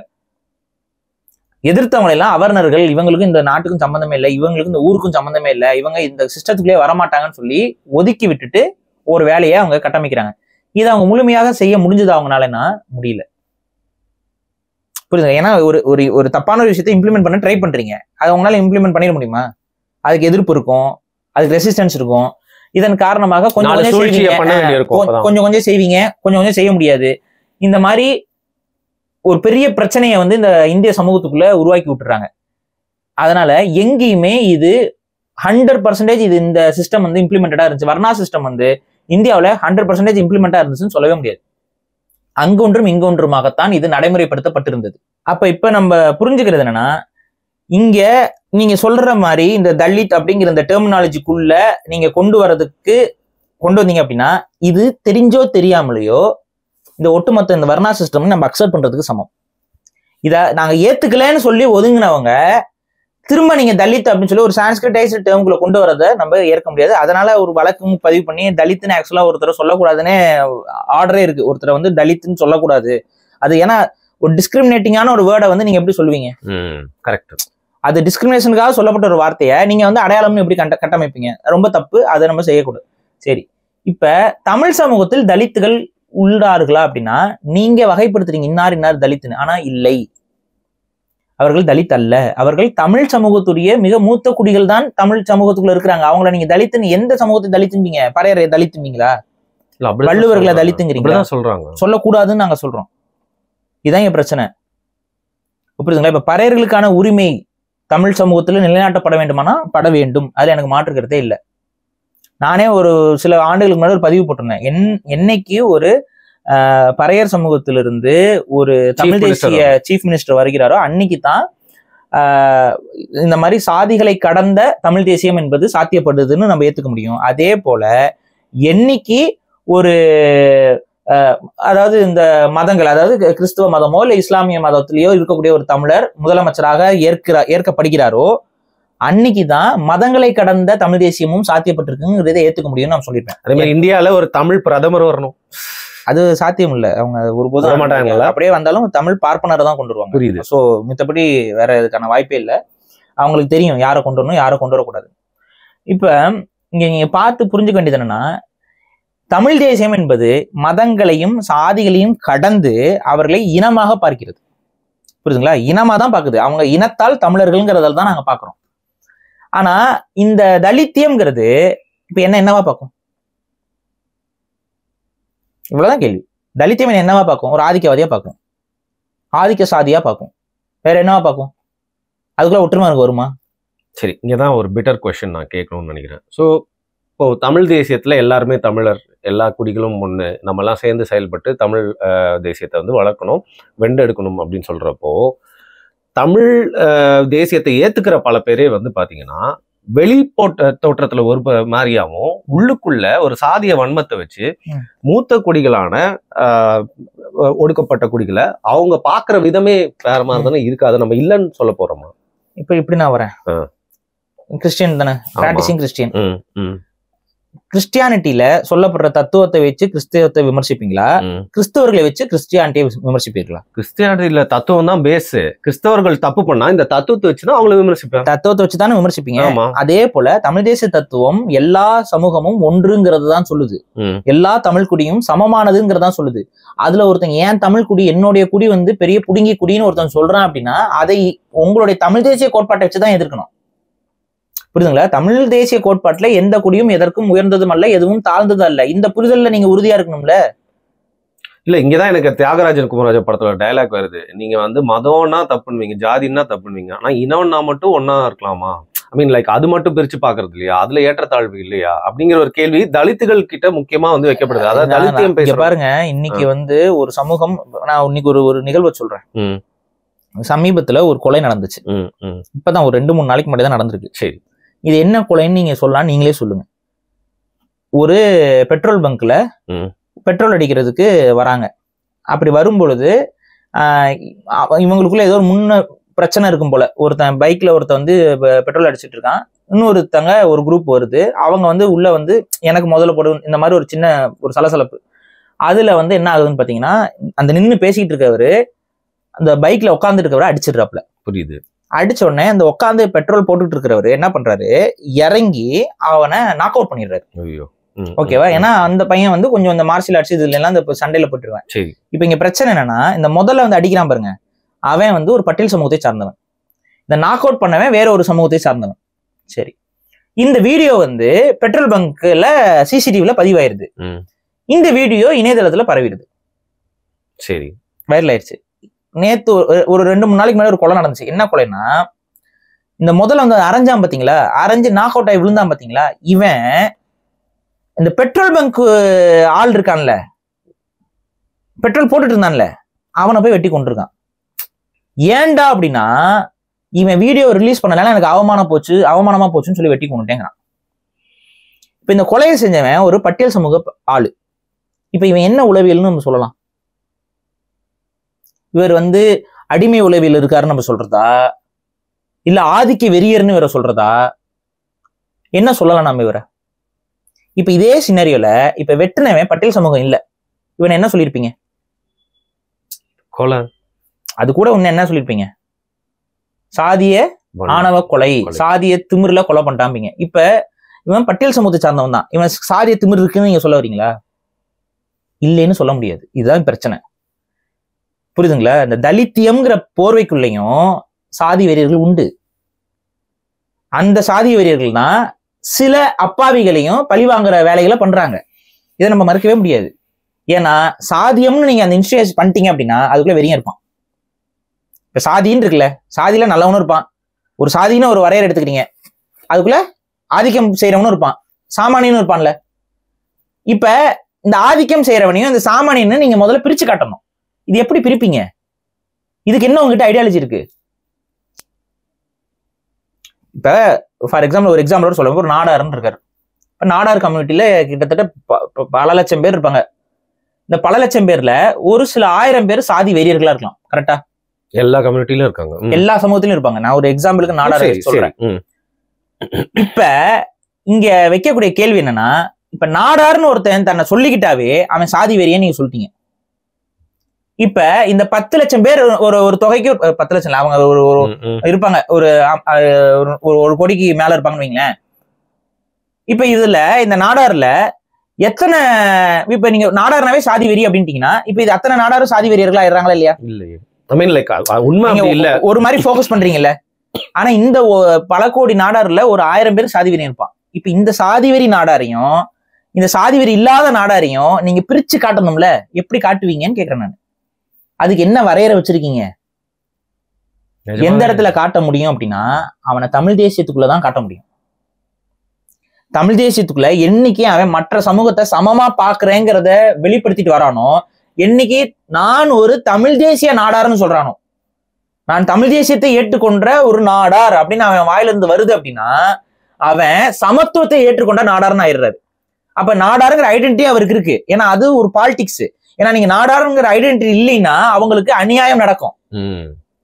புரியுதுங்களா? பிரதிநிதித்துவம் கிடைக்காது, அநியாயம் நடக்கும். அவங்களுக்கு எதிரான ஒரு பெரிய சதியில கூட அவங்களால கலாச்சாரம் பறிக்கப்படும், வாழ்வியல் உடைக்கப்படும், அவங்களோட வாழ்வாதாரம் பறிக்கப்படும், எல்லாத்தையுமே சாத்தியப்படும். அவங்களோட அடையாளத்தை இழந்தீங்கன்னா அது ரொம்ப ரிஸ்க். அப்ப அடையாளத்தை இழக்கக்கூடாது. அப்ப அடையாளத்தையும் இழக்கக்கூடாது. ஆனா அதே சமயத்துல இந்த சாதி வெறிங்கிற ஒரு விஷயத்த பிரிச்சு காட்ட வேண்டிய தேவை நமக்கு இருக்குல்ல. அதத்தான் நம்ம இப்ப தமிழ் தேசியத்துல சொல்றோம். புரியுதுங்களா? குடி அடையாளம் தேவை. ஆனா அந்த குடிக்குள்ள வெறி இருக்கக்கூடாதுங்கிறது தான் தமிழ் தேசியம் சொல்றது. குடி அடையாளம் ஏன் தேவை? இப்ப நீங்க ஒண்ணும் இல்ல, இப்ப என்ன வந்து நீ தமிழன் கிடையாது அப்படிங்கிறான், நான் எப்படி என்ன தமிழ்னு சொல்லிக்க முடியும் சொல்லுங்க? நான் நல்லா தமிழ் பேசுறேங்கிறனாலயா, தமிழ்நாட்டுல பிறந்துட்டேங்கிறனாலயா? எதை வச்சு நீங்க என்ன தமிழன்பீங்க? அப்புறம் அடுத்து முதல்வர் கூட தான் நல்லா தமிழ் பேசுறாரு. அது தாங்க, அவர் தமிழர் இல்லைங்கிறது எல்லாருக்கும் தெரியும். எதை வச்சு கண்டுபிடிச்சீங்க? அப்ப பிறப்பின் அடிப்படையில, அவருடைய சமூகத்தின் அடிப்படையில மட்டும்தான் நம்மளால அதை கண்டுபிடிக்க முடியும். அப்ப சமூகத்தின் அடிப்படையில தான் தமிழர் யார், தமிழர் அல்லாதவர் யாருங்கிறத நம்ம கண்டுபிடிக்க முடியும், பிரிக்க முடியும், அதற்கு தகுந்த மாதிரி இடஒதுக்கீடு வாங்கி தர முடியும். இப்ப நான் வந்து சொல்றேன், தமிழ்நாட்டுல தமிழர்களுக்கு வேலை அப்படின்னு நான் சொல்றேன்னு வைங்க, எப்படி நான் கண்டுபிடிப்பேன் தமிழர்னு? அதுக்கு நான் பதில் நான் சொல்லணும்ல. நான் அதை சொல்ல மாட்டேன், ஆனா தமிழ்நாட்டில் தமிழருக்கு வேலைன்னு மட்டும் சொல்லுவேன்னா யாருக்கு அதுல இது பூ சுத்துறது? தமிழ்நாட்டில் தமிழருக்கு வேலை வாய்ப்பு, யார் அந்த தமிழர்கள்? இவ்வளவுதான் விஷயம். இத கேள்வி வரும் பொழுது அங்க குடி தேவைப்படுது. இந்த குடி இன்னைக்கு மட்டும் இல்ல, என்னைக்கும் தேவைப்படும். ஏன்னா கடந்த 100 வருஷத்துக்கு முன்னாடி இருந்த நமது முன்னோர்கள் குடியோடைய தேவையை உணர்ந்தனால தான் அதை இன்னைக்கு நமக்கு கடத்தி விட்டாங்க. இப்ப நம்ம இதை கடத்தலைன்னு வைங்களேன், அடுத்து இன்னொரு 100 வருஷத்துக்கு அப்புறம் இங்க தமிழ் தேசியம்ங்கிறதுக்கான எந்த ஒரு சுவடுகளுமே இருக்காது. மொழி வந்து தொங்கிட்டு போயிடும், தொங்கு சதையாயிரும் மொழி. தேவைன்னா படிச்சுக்கலாம், இல்லைன்னா தேவையில்லைன்னா ஆயிப்போயிரும். ஒரு தமிழ் மொழி படிக்கணும்னு சொல்றோம், நீங்க தமிழன் எப்படி கண்டுபிடிச்சீங்க? புரியுதுங்களா? இங்க மொரிஷியஸ்ல இருக்கிறான், அவன் தமிழ் பேசுறது இல்ல, எப்படி தமிழன் கண்டுபிடிச்சான் அவன்? தமிழ்நாட்டுல இருந்து வந்தோம், நாங்க தமிழ் பேசிட்டு இருந்தோம், இப்ப வழக்கொழிஞ்சு போயிருச்சு அப்படிங்கிற அந்த மெமரி. இப்ப அவனுக்கு மெமரி இல்லைன்னு வைங்களேன், தமிழ்நாட்டுல இருந்து அவன் வரல, எதை வச்சு அவன் கண்டுபிடிப்பான்? ஆஸ்திரேலியால அபார்ஜென்ட் போயிட்டே இருப்பான், அவ்வளவுதான். அவன் அழிஞ்சிருவான், வேறு இழந்துருவான். அப்ப அவன் இங்க இருந்து வந்தாங்கிற ஒரு பொருள். ரெண்டாவது, அவனுடைய குடி, அவன் பேரை தாங்கிட்டு அலைறான், அவனுடைய வாழ்வியல் பண்பாடு, இந்த கூறுகள் மூலமா தான் நம்ம தமிழன். அப்ப இந்த தமிழ் சமூகத்துல இருக்கக்கூடிய நம்மளுடைய மதமாக தமிழ் சார்ந்த விஷயங்கள் எல்லாம் வழிபட்டுட்டு இருக்கோம். ஆனா நமக்கு மொழி இல்லாம போயிடுச்சு, பேசுறதுக்கு ஆள் இல்லாம நம்ம பேசாம போயிட்டோம். அப்ப இன்னைக்கு நம்ம வந்து அதை வளர்த்துக்கணுங்கிற அந்த என்ன உணர்வு வருது. இது எப்ப வரும்னா, அந்த தமிழ் வேர்ல இருந்து இருக்கிறோங்கிற அந்த ஒரு தாட் இருந்தா தான் இருக்கும். இது எப்ப மாறும் அப்படின்னா, குடிகள் இல்லாம போயிடுச்சுன்னா மாறிடும். சரி, நீங்க ஒரு 1000 வருஷத்துக்கு முன்னாடி நீங்க போய் வரலாறு எடுத்து பாத்தீங்க அப்படின்னா, உங்களையும் என்னையும் அதுல எது ரிலேட் பண்ணுது? 1000 வருஷம் முன்னாடி ஒரு கல்வெட்டு இருக்குங்க, அந்த கல்வெட்டுல அங்க இருக்கிறவரும் நானும் தொடர்புடையவர்கள் எதை சொல்லணும், எது காட்டுது? சமூகங்கள் தான், தமிழ் குடிகள் தான் காட்டுது. இந்த தமிழ் குடிகள்ங்கிறது இயல்பாக தோன்றியவை, இதுக்கும் சம்பந்தம் கிடையாது. அப்ப இப்படி இயல்பாக தோன்றிய இந்த வேட்டுவ சமூகங்களும், இப்படி இயல்பாக தோன்றிய இந்த ஆன்மீக சமூகங்களும் யாரோ ஒருத்தன் வந்ததுனால ஒடுக்கப்பட்டு, ஒடுக்குமுறைக்கு உள்ளாக்கப்பட்டு, தமிழ்நாட்டில் நடந்த பெரிய பெரிய பிரச்சனையினால அவர்கள் அவர்களுடைய அதிகாரத்தையும் பொருளாதாரத்தையும் வாழ்வியலையும் இழந்திருக்கிறார்கள். அதுல எனக்கு மாற்று இல்லை. இப்ப அவர்களை திரும்ப, அவர்கள் இழந்த ஆன்மீகத்தையும், அவர்கள் இழந்த வரலாற்றையும், அவர்கள் இழந்த அரசியலையும், அவர்கள் இழந்த பொருளாதாரத்தையும் மீட்டு கொடுப்பதுதான் தமிழ் தேசியம். தலித்தியம் அதை செய்யல. தலித்தியம் என்ன செய்யுதுன்னு பாத்தீங்கன்னா, இழந்தவர்கள் எல்லாத்தையும் ஒரு பக்கம் இழுக்குது, இழந்தவர்கள் எல்லாத்தையும் ஒரு பக்கம் இழுக்குது. இந்தியா முழுக்க இழந்திருக்காங்க. மராட்டியத்துல ஒருத்தர் இழந்திருப்பாரு, தமிழ்நாட்டுல ஒருத்தர் இழந்திருப்பாரு, ஒவ்வொருத்தரும் ஒவ்வொரு காரணத்துக்காக இழந்திருப்பாரு. இவங்க எல்லாத்தையும் ஒரு பக்கம் இழுத்து திரும்ப ஒரு விஷயத்தை இன்ஸ்டலைஸ் பண்றாங்க. எதுனா, இந்திய தேசியத்தை. இவங்க எந்த தேசிய இனத்துக்கு எதிராக செயல்படுவாங்கன்னா, சொந்த தேசிய இனத்துக்கு எதிராக குரல் கொடுப்பாங்க. என்னை ஒடுக்கிட்டான்னு யாரை சொல்லுவாங்கன்னு பாத்தீங்கன்னா, சக தமிழனை பார்த்து சொல்லுவாங்க, இவன் என்ன ஒடுக்கிட்டான் அப்படிம்பாங்க. ஆனா உண்மையாக சக தமிழன் தான் உங்களை ஒடுக்குனானா?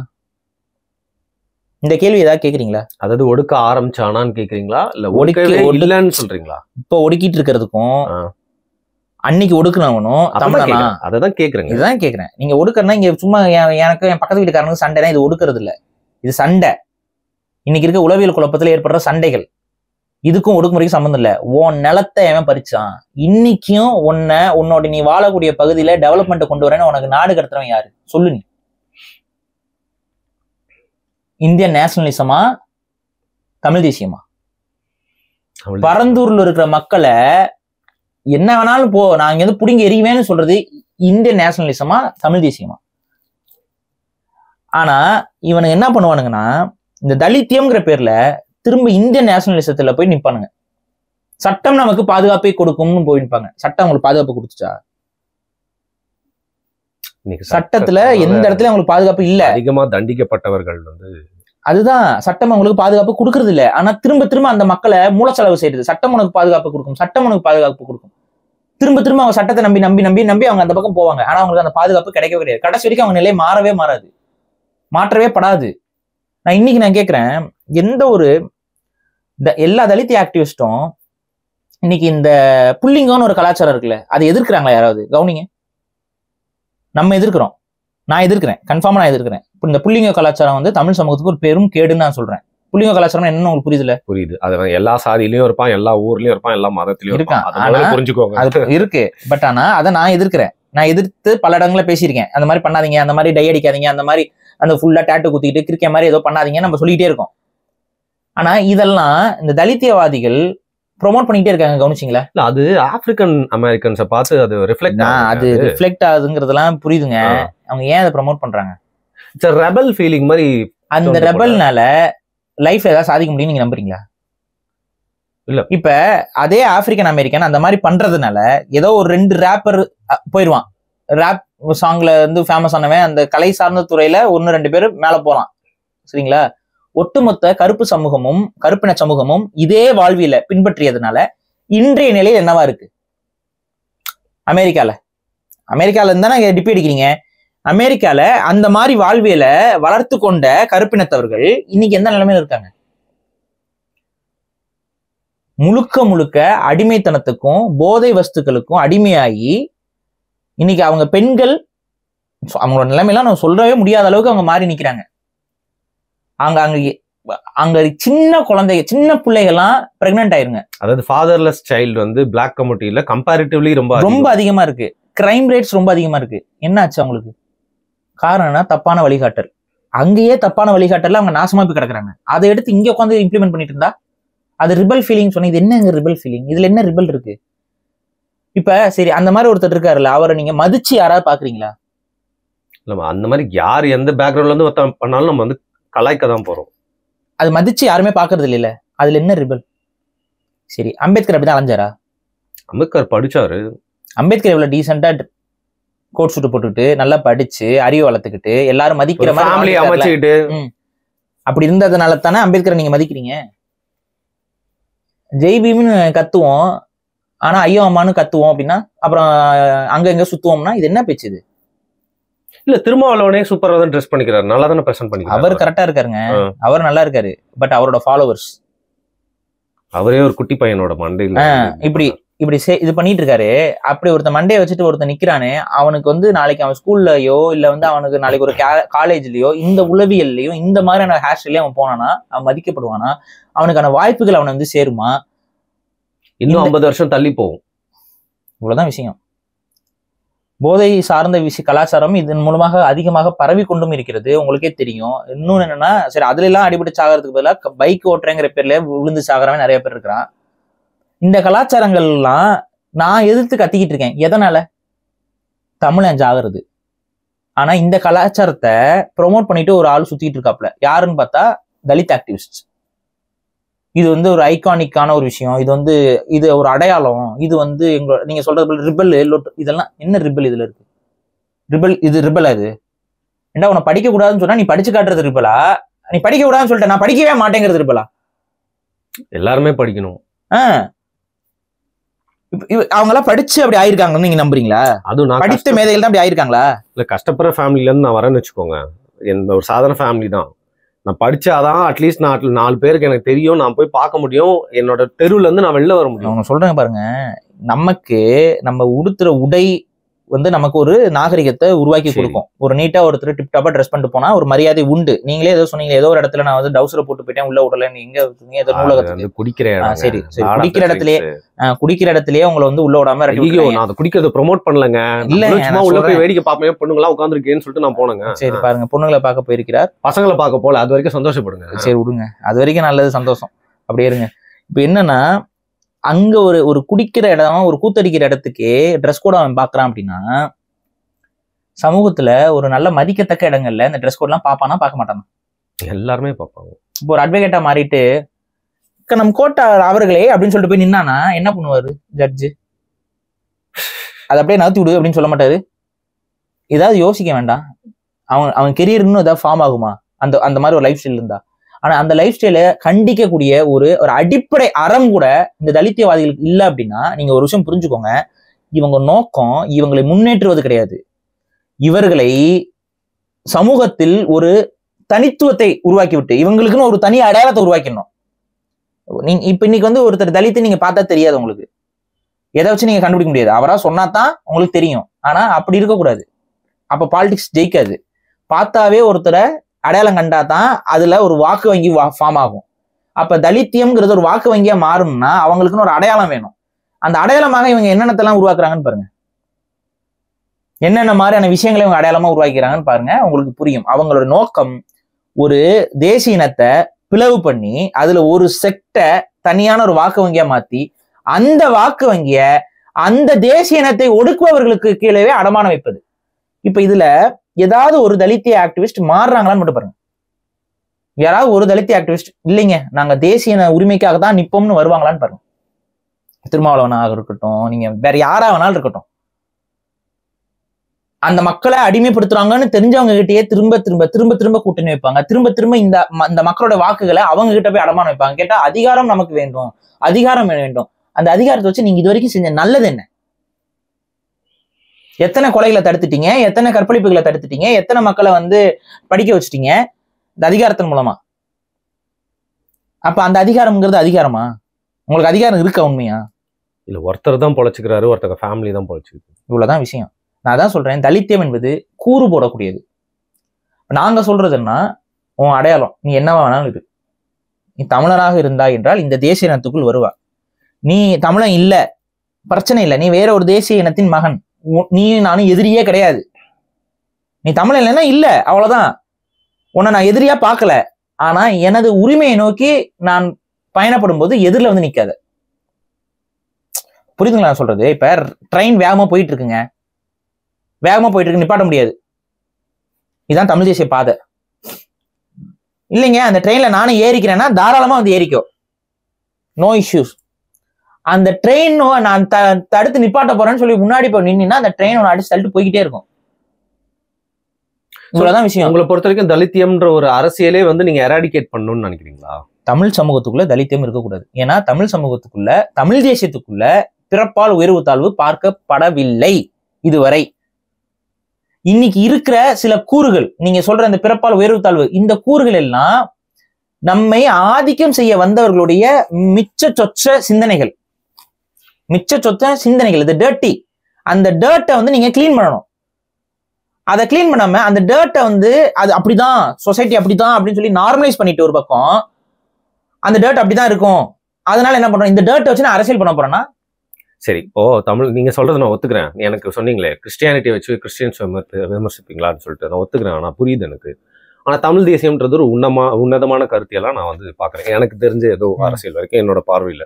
ஆனா அதுல ஒரு அடையாளமா வச்சுக்கிட்டு இன்னும் பல பேர் பயணிக்கிறாங்க. அவங்களோட சமூகத்துக்கு உண்டான ஒரு தனி பாசம்னு சொல்றதோட அந்த ஆதிக்க மண்டலியோட தமிழ் தேசியத்துக்குள்ள தங்களோட ஜாதி கொண்டான அரசியலை வந்து வைக்கிறாங்க. அப்போ எனக்கு இது மேல இருக்க நம்பிக்கை தானே தமிழ் தேசியத்தின் பேர் தானே கெடுது. அது கண்டிப்பா நம்ம எதிர்க்கிறோங்க. அத்தகைய நபர்களை வந்து தமிழ் தேசியத்துக்குள்ள நம்ம அகாமடேட் பண்ணவே கூடாது. நான் அதாவது திரும்ப நான் சொல்லிட்டு இருக்கேன். இப்போ ஒருத்தன் வந்து அவனோட குடி அடையாளத்தோட அந்த குடி சார்ந்த மக்களை தமிழ் தேசியத்துக்குள்ள கொண்டு வர்றதுங்கிறது ஒண்ணு, அது நமக்கு பிரச்சனை கிடையாது, கான்ட்ரிபியூட் பண்றான் அவன். ஆனா அந்த அடையாளத்தை போட்டுக்கிட்டு அந்த குடிமக்களை தமிழ் இனத்திற்கு எதிராக கொம்பு சீவுறதுன்னு ஒண்ணு இருக்கு. அவங்களை எப்படி நீங்க தமிழ் தேசியம்னு எடுத்துக்க? அவன் தமிழராகவே இருக்கட்டும், அவன் தமிழ் தேசியவாதி கிடையாது, அவன் சாதியவாதி தான். அவன் புரிதல் நீங்க பாருங்க, அவன் தமிழ் சமூகத்துக்குள்ள எல்லாம் ஒண்ணுங்கிற புரிதலுக்குள்ளே இருக்க மாட்டான். அவன் எப்படி தமிழ் தேசியவாதி? தமிழ் தேசியத்தை கெடுத்துட்டு இருப்பான் அவன். இப்ப எல்லா குடிகளும் சமம், பிறப்பால் சமம்ங்கிறத அவன் அக்செப்டே பண்ணல.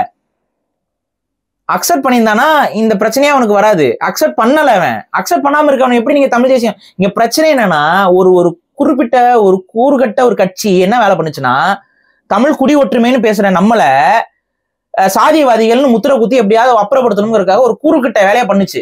அப்ப வந்து ஒரு குடி தேசியம்னு ஒரு இல்லாத டெர்மினாலஜியை உருவாக்கிட்டு கொண்டு வந்தாங்க. குடி தேசியம் என்ன? முதல்ல குடி தேசியம் என்ன? தமிழ் குடிகள் எப்படிங்க? குடிக்கு என்னங்க தேசியம் இருக்கு? இல்ல அவங்களோட நிக்நேம் அது. ஒவ்வொரு சாதியும் தனிநாடு வேணும்னு ஏதாவது கோரிக்கை வச்சுட்டு இருக்கானுங்களா? இல்லங்க, குடி தேசியமும் சாதி தேசியமும் ஒண்ணுதானங்க, மீனிங்கே இல்லையங்க. சாதி தேசியம்னா என்னங்க முதல்ல? அதுதான் அது தேசியத்துக்கும் இதுக்கும் என்னங்க சம்பந்தம் இருக்கு? சம்பந்தமே இல்ல. சும்மா ஒரு இதை டெர்மினாலஜி உருவாக்கி விடணும்ட்டு உருவாக்கி விட்டு ஒரு கூமுட்டை பைய உருவாக்கி விட்டுட்டு எல்லாரும் அதை பேசிக்கிட்டு கிறுக்கணுங்க மாதிரி. சரி நீங்களாச்சும் சொல்லுங்கடா லூசு பயலுகளா, தமிழன்னு எதை வச்சுடா கண்டுபிடிப்பீங்கன்னா அதையும் சொல்றதுக்கு வக்கு இல்லை அவங்களுக்கு.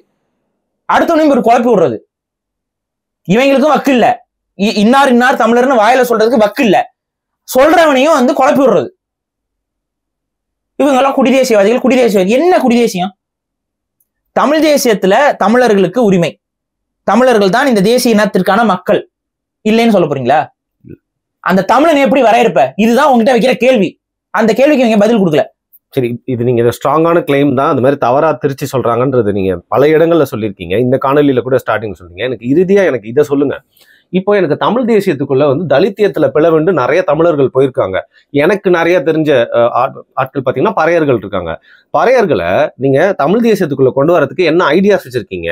சோ கொண்டு வரதே ஒரு பெரிய சேலஞ்சு. அதுக்கப்புறம் தமிழ் தேசியத்துல எப்படி ஒரு பறையர் வந்து சிஎம் ஆவாரு? Long way to go. இல்ல இங்க என்னன்னா, முதல்ல இப்ப ரெட்டைமலை சீனிவாசன் போன்றவர்கள்லாம் தனது அடையாளம் தலித்துங்கிறத அவங்க எடுத்துக்கிட்டாங்களா, பறையருங்கிறது எடுத்துக்கிட்டாங்க? பறையர்கள் உணரணும். முதல்ல தங்களது அடையாளம் நீங்க எடுத்துக்கிட்டீங்கன்னா, இன ரீதியாக குடி ரீதியாக நம்ம இங்க ஒடுக்கப்பட்டிருக்கோம்னா உங்களோட அடையாளம் என்ன? MC ராஜா, ரெட்டமலை எல்லாருமே தங்களை பறையர் என்று சொல்லிக்கொள்ள தயங்கவில்லை. உங்களுக்கு என்ன தயக்கம்? இதுதான் இங்க பிரச்சனை. பறையர் என்று சொல்வதற்கு உங்களுக்கு தயக்கம் இருக்குன்னா, நீங்க உங்க உளவியல நீங்க என்ன நினைச்சுக்கிறீங்கன்னா, பறையர் என்று சொன்னா நம்மளை யாரோ இழிவா நினைச்சிருவாங்களோன்னு ஒரு குழப்பம் இருக்கு பாருங்க. அந்த குழப்பத்தை முதல்ல நீக்கணும். இல்ல யாரோ மிரட்டி இருக்காங்க, பறையர் சொல்லிட்டு வந்தா அடிப்பேன், செருப்பால் அடிப்பேன் சில தலித்தியவாதிகள் அரசியல் தலைவர்கள் கருத்து சொல்லி அதுக்கு அவங்க தான் பயங்கரமா விமர்சனத்துக்கு உள்ளானாங்க. ஆனா இந்த ஒரு புரிதல் இருக்கு பாருங்க. பறையர் என்று சொன்னால் ஏதோ இழிவுன்னு கிடையவே கிடையாது. பறையர் என்றால் உயர்வு. உங்களை எங்கேயுமே வரலாறுல பறையர்கள் ஒரு தவறானவர்கள் என்றோ, பறையர்கள் அவர் ஒரு தவறான தொழில் செஞ்சாங்க எங்கேயுமே வரலாறுல பதிவாகல. வரலாறு முழுக்க பறையர் என்ற அடையாளம் வரும்பொழுதுலாம் அது பெருமைக்குரிய அடையாளமாகத்தான் பதிவு செய்யப்பட்டிருக்கு. ஒரு பறையர்னு ஒருத்தர் அடையாளம் வரும்னா அவர் கெட்டவர், அவர் மோசமானவர்லாம் எங்கேயுமே பதிவாகல. எதுக்கு நீ அவமானப்படணும்? எதுக்கு நீ வருத்தப்படணும்? எதுக்கு நீ யோசிக்கணும்? பறையர் என்று போட்டுக்கொள்வதற்கு தயங்கவே கூடாது. அது அடையாளம். It's a part of identity. இப்ப இந்த ஐடென்டிட்டிய ஒட்டுமொத்த தமிழ் சமூகத்திலையும் ஏதோ இவங்க வந்து ஒடுக்கப்பட்டவர்கள் அப்படிங்கிற ஒரு பார்வை என்பது புகுத்தப்பட்டிருக்கு பாருங்க. அதை நம்ம உடைக்கணும். அப்ப அதை எப்படி உடைக்கணும்? இங்க இருக்கக்கூடிய அத்தனை தமிழ் தேசியவாதிகளும் இவ்வாறு ஒடுக்கப்பட்ட சமூகங்களுடைய வரலாறுகளை முதல்ல அதிகமா எடுத்து பேசணும். இப்ப இதைத்தான் நான் பண்ணிட்டு இருக்கேன்.